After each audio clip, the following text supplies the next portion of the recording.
Welcome back to my reading series of The Picture of Dorian Gray.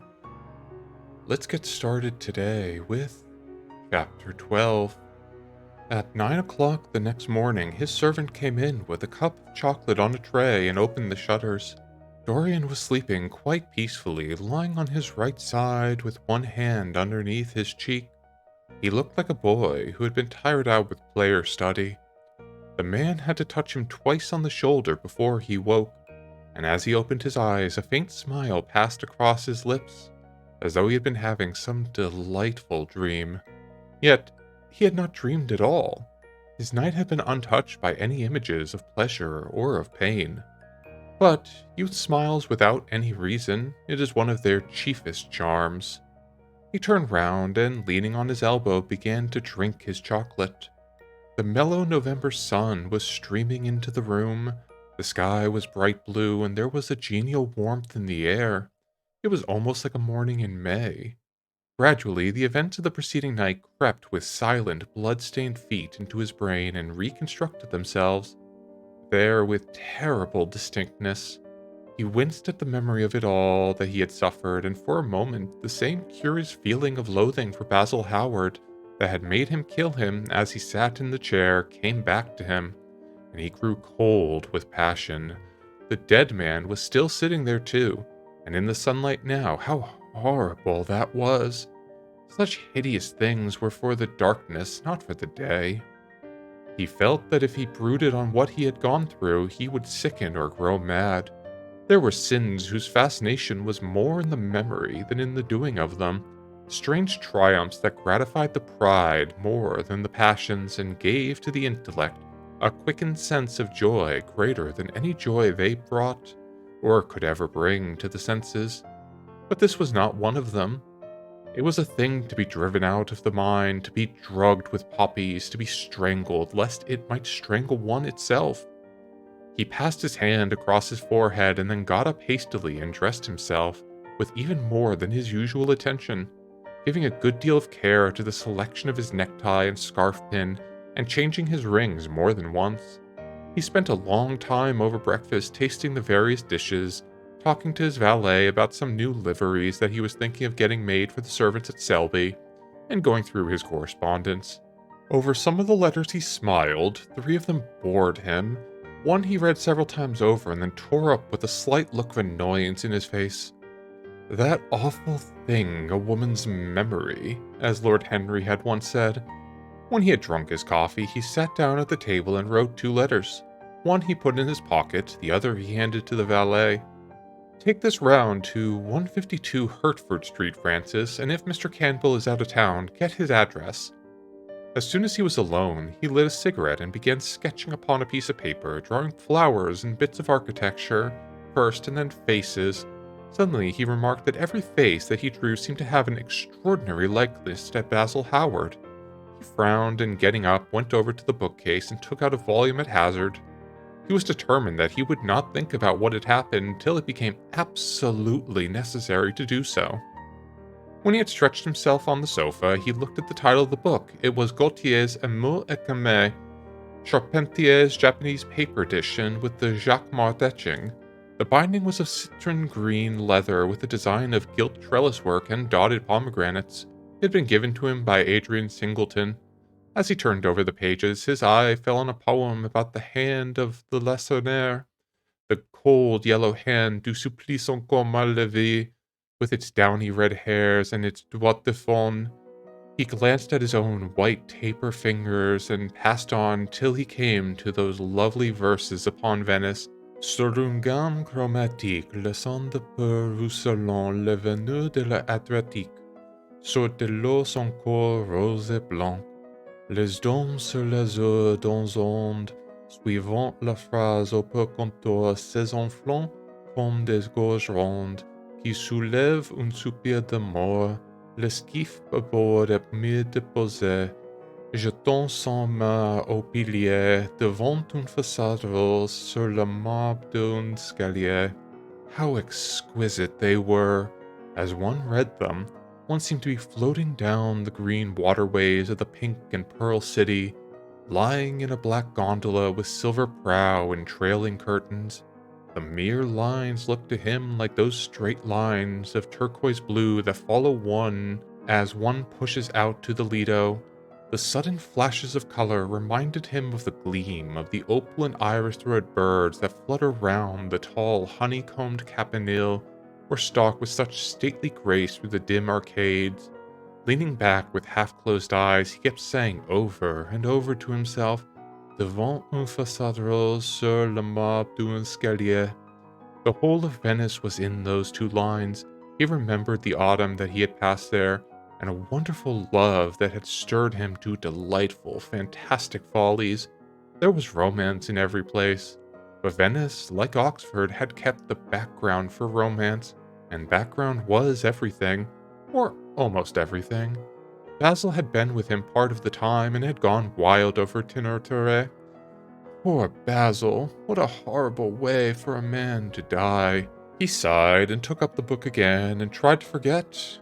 He read of the swallows that fly in and out of the little cafe at Smyrna, where the Hajis sit counting their amber beads and the turbaned merchants smoke their long tasseled pipes and talk gravely to each other, of the obelisk in the Place de la Concorde that weeps tears of granite in its lonely sunless exile, and longs to be back by the hot lotus-covered Nile where there are sphinxes and rose-red ibises, and white vultures with gilded claws and crocodiles with small barrel eyes that crawl over the green, steaming mud, and of that curious statue that Gautier compares to the contralto voice, the Monstre Charmant, that couches in the porphyry room of the Louvre. But after a time the book fell from his hand, he grew nervous, and a horrible fit of terror came over him. What if Alan Campbell should be out of England? Days would elapse before he could come back. Perhaps he might refuse to come. What could he do then? Every moment was of vital importance. They had been great friends once, 5 years before, almost inseparable indeed. Then the intimacy had come suddenly to an end. When they met in society now, it was only Dorian Gray who smiled. Alan Campbell never did. He was an extremely clever young man, though he had no real appreciation of the visible arts, and whatever little sense of the beauty of poetry he possessed he had gained entirely from Dorian. His dominant intellectual passion was for science. At Cambridge he had spent a great deal of his time working in the laboratory, and had taken a good class in the natural science tripos of the year. Indeed, he was still devoted to the study of chemistry, and had a laboratory of his own in which he used to shut himself up all day long, greatly to the annoyance of his mother, who had set her heart on his standing for Parliament, had a vague idea that a chemist was a person who made up prescriptions. He was an excellent musician, however, as well, and played both the violin and the piano better than most amateurs. In fact, it was music that had first brought him and Dorian Gray together. Music, and that indefinable attraction that Dorian seemed to be able to exercise whenever he wished, and indeed exercised often without being conscious of it. They had met at Lady Berkshire's the night that Rubinstein played there, and after that used to always be seen together at the opera, and wherever good music was going on. For 18 months their intimacy lasted. Campbell was always either at the Selby Royal or in Grosvenor Square. To him, as to many others, Dorian Gray was the type of everything that is wonderful and fascinating in life. Whether or not a quarrel had taken place between them, no one ever knew. But suddenly people remarked that they scarcely spoke when they met, and that Campbell seemed always to go away early from any party at which Dorian Gray was present. He had changed too, was strangely melancholy at times, appeared almost to dislike hearing music of any passionate character, and would never himself play, giving as his excuse when he was called upon that he was so absorbed in science that he had no time left in which to practice. And this was certainly true. Every day he seemed to become more interested in biology, and his name appeared once or twice in some of the scientific reviews in connection with certain curious experiments. This was the man that Dorian Gray was waiting for, pacing up and down the room, glancing every moment at the clock and becoming horribly agitated as the minutes went by. At last the door opened and a servant entered. "Mr. Alan Campbell, sir." A sigh of relief broke from his parched lips and the color came back to his cheeks. "Ask him to come in at once, Francis." The man bowed and retired. In a few moments, Alan Campbell walked in looking very stern and rather pale, his pallor being intensified by his coal-black hair and dark eyebrows. "Alan, this is kind of you. I thank you for coming."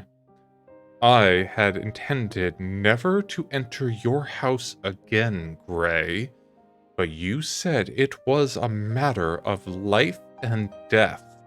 His voice was hard and cold. He spoke with slow deliberation. There was a look of contempt in the steady, searching gaze that he turned on Dorian. He kept his hands in the pockets of his Astrakhan coat and appeared not to have noticed the gesture with which he had been greeted.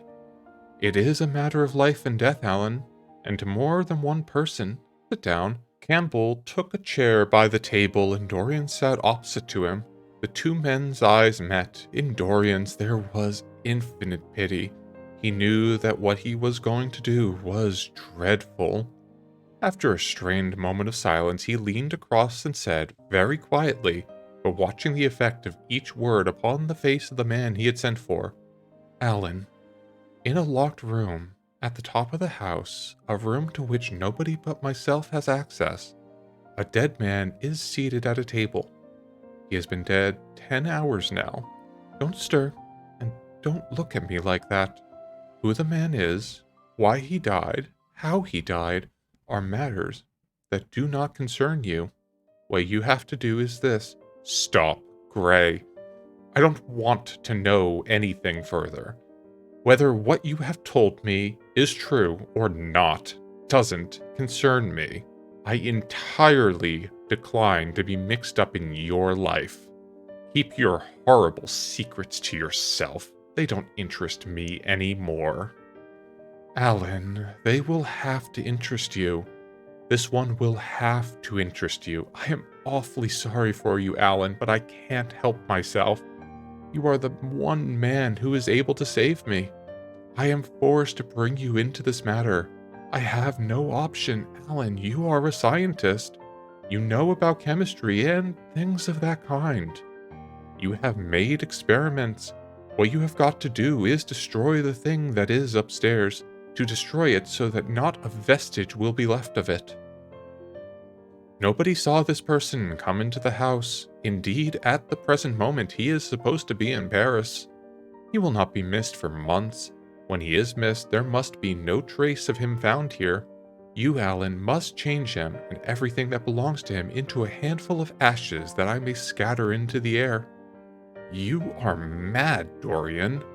I was waiting for you to call me Dorian. You are mad, I tell you. Mad to imagine that I would raise a finger to help you. Mad to make this monstrous confession. I will have nothing to do with this matter, whatever it is. Do you think I'm going to peril my reputation for you? What is it to me what devil's work you are up to? It was a suicide, Alan. I'm glad of that, but who drove him to it? You, I should fancy. Do you still refuse to do this for me? Of course I refuse. I will have absolutely nothing to do with it. I don't care what shame comes on you. You deserve it all. I should not be sorry to see you disgraced, publicly disgraced. How dare you ask me, of all men in the world, to mix myself up in this horror? I should have thought you knew more about people's characters. Your friend, Lord Henry Wotton, can't have taught you much about psychology. Whatever else he taught you, nothing will induce me to stir a step to help you. You have come to the wrong man. Go to some of your friends. Don't come to me. Alan, it was murder. I killed him. You don't know what he had made me suffer. Whatever my life is, he had more to do with the making of the marring of it than poor Harry had. He may not have intended it, but the result was the same. Murder? Good God, Dorian, is that what you have come to? I shall not inform upon you. It is not my business. Besides, you are certain to be arrested without my stirring in the matter. Nobody ever commits a murder without doing something stupid, but I will have nothing to do with it. All I ask of you is to perform a certain scientific experiment. You go to hospitals and dead houses, and the horrors you do there don't affect you. If in some hideous dissecting room or fetid laboratory you found this man lying on a leaden table with red gutters scooped out in it, you would simply look upon him as an admirable subject. You would not turn a hair, you would not believe you were doing anything wrong. On the contrary, you would probably feel that you were benefiting the human race or increasing the sum of knowledge in the world or gratifying intellectual curiosity or something of that kind. What I want you to do is simply what you have done often before. Indeed, to destroy a body must be less horrible than what you are accustomed to work at. And remember, it is the only piece of evidence against me. If it is discovered, I am lost, and it is sure to be discovered unless you help me. I have no desire to help you. You forget that. I am simply indifferent to the whole thing. It has nothing to do with me. Alan, I entreat you. Think of the position I am in. Just before you came, I almost fainted with terror. No, don't think of that. Look at the matter purely from the scientific point of view. You don't inquire where the dead things on which you experiment come from. Don't inquire now. I've told you too much as is, but I beg of you to do this. We were friends once, Alan. Don't speak about those days, Dorian. They are dead. The dead linger sometimes. The man upstairs will not go away. He is sitting at the table with bowed head and outstretched arms. Alan, if you don't come to my assistance, I am ruined. Why, they will hang me. Alan, don't you understand? They will hang me for what I have done. There is no good in prolonging this scene. I refuse absolutely to do anything in the matter. It is insane of you to ask me. You refuse absolutely? Yes. The same look of pity came into Dorian's eyes, then he stretched out his hand, took a piece of paper, and wrote something on it. He read it over twice, folded it carefully, and pushed it across the table. Having done this, he got up and went over to the window. Campbell looked at him in surprise, then took up the paper and opened it. As he read it, his face became ghastly pale, and he fell back in his chair. A horrible sense of sickness came over him. He felt as if his heart was beating itself to death in some empty hollow. After 2 or 3 minutes of terrible silence, Dorian turned round and came and stood behind him, putting his hand on his shoulder. "I am so sorry, Alan," he murmured, "but you leave me no alternative. I have a letter written already. Here it is. You see the address. If you don't help me, I must send it. You know what the result will be, but you are going to help me. It is impossible for you to refuse now. I tried to spare you. You will do me the justice to admit that. You were stern, harsh, offensive. You treated me as no man had ever dared to treat me, no living man at any rate. I bore it all. Now it is for me to dictate terms." Campbell buried his face in his hands and a shudder passed through him. "Yes, it is my turn to dictate terms, Alan. You know what they are. The thing is quite simple. Come, don't work yourself into this fever. The thing has to be done. Face it and do it." A groan broke out from Campbell's lips, and he shivered all over. The ticking of the clock on the mantelpiece seemed to him to be dividing time into separate atoms of agony, each of which was too terrible to be borne. He felt as if an iron ring was slowly tightened around his forehead, and as if the disgrace with which he was threatened had already come upon him. The hand upon his shoulder weighed like the hand of lead. It was intolerable. It seemed to crush him. "Come, Alan, you must decide at once." He hesitated for a moment. "Is there a fire in the room upstairs?" he murmured. "Yes, a gas fire with asbestos." "I will have to go home and get some things from the laboratory." "No, Alan, you need not leave the house. Write on a sheet of notepaper what you want, and my servant will take a cab and bring the things back for you." Campbell wrote a few lines, blotted them, and addressed an envelope to his assistant. Dorian took the note and read it carefully. Then he rang the bell and gave it to his valet with orders to return as soon as possible and bring the things with him. When the hall door shut, Campbell started and, having got up from the chair, went over to the chimney piece. He was shivering with a sort of ague. For nearly 20 minutes, neither of the men spoke. A fly buzzed noisily about the room, and the ticking of the clock was like the beat of a hammer. As the chime struck 1, Campbell turned round and, looking at Dorian, saw that his eyes were filled with tears. There was something in the purity and refinement of that sad face that seemed to enrage him. "You are infamous, absolutely infamous," he muttered. "Hush, Alan, you have saved my life," said Dorian. "Your life? Good heavens, what a life that is! You have gone from corruption to corruption, and now you have culminated in crime. In doing what I am going to do, what you force me to do, it is not of your life that I am thinking." Alan," murmured Dorian with a sigh. "I wish you had 1,000th part of the pity for me that I have for you." He turned away as he spoke and stood looking out at the garden. Campbell made no answer. After about 10 minutes, a knock came to the door, and the servant answered, carrying a mahogany chest of chemicals with a small electric battery set on top of it. He placed it on the table and went out again, returning with a long coil of steel and platinum wire and 2 rather curiously shaped iron clamps. "Shall I leave the things here, sir?" he asked Campbell. "Yes," said Dorian, "and I'm afraid, Francis, that I have another errand for you." "The name of the man at Richmond who supplies Selby with orchids?" "Hardin, sir." "Yes, Hardin. You must go down to Richmond at once, see Hardin personally, and tell him to send twice as many orchids as I ordered, and to have as few white ones as possible. In fact, I don't want any white ones. It is a lovely day, Francis, and Richmond is a very pretty place, otherwise I wouldn't bother you about it." "No trouble, sir. At what time shall I be back?" Dorian looked to Campbell.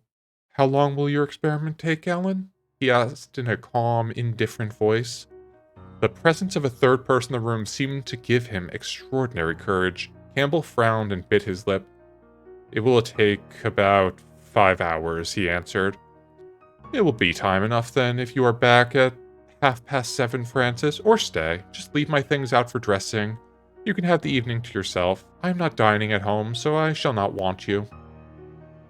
"Thank you, sir," said the man, leaving the room. "Now, Alan, there is not a moment to be lost. How heavy this chest is! I'll take it for you. You bring the other things." He spoke rapidly and in an authoritative manner.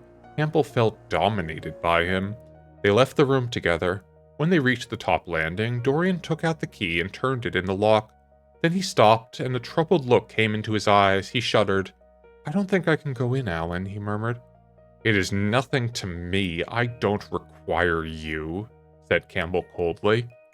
Dorian half opened the door. As he did so, he saw the face of the portrait grinning in the sunlight. On the floor in front of it was the torn curtain. He remembered that the night before, for the first time in his life, he had forgotten to hide it when he crept out of the room. But what was that loathsome red dew that gleamed wet and glistening on one of the hands as though the canvas had sweated blood? How horrible it was! More horrible it seemed to him for the moment than the silent thing that he knew was stretched across the table, the thing whose grotesque, misshapen shadow on the spotted carpet showed him that he had not stirred, but was still there as he had left it. He opened the door a little wider and walked quickly in, with half-closed eyes and averted head, determined that he would not look even once upon the dead man. Then, stooping down and taking up the gold and purple hanging, he flung it over the picture. He stopped, feeling afraid to turn around, and his eyes fixed themselves on the intricacies of the pattern before him. He heard Campbell bringing in the heavy chest and the irons and the other things that he had required for his dreadful work. He began to wonder if he and Basil Hallward had ever met, and if so, what they had thought of each other. "Leave me now," said Campbell. He turned and hurried out, just conscious that the dead man had been thrust back into the chair and was sitting up in it, with Campbell gazing into the glistening yellow face. As he was going downstairs, he heard the key being turned in the lock. It was long after 7 o'clock when Campbell came back into the library. He was pale, but absolutely calm.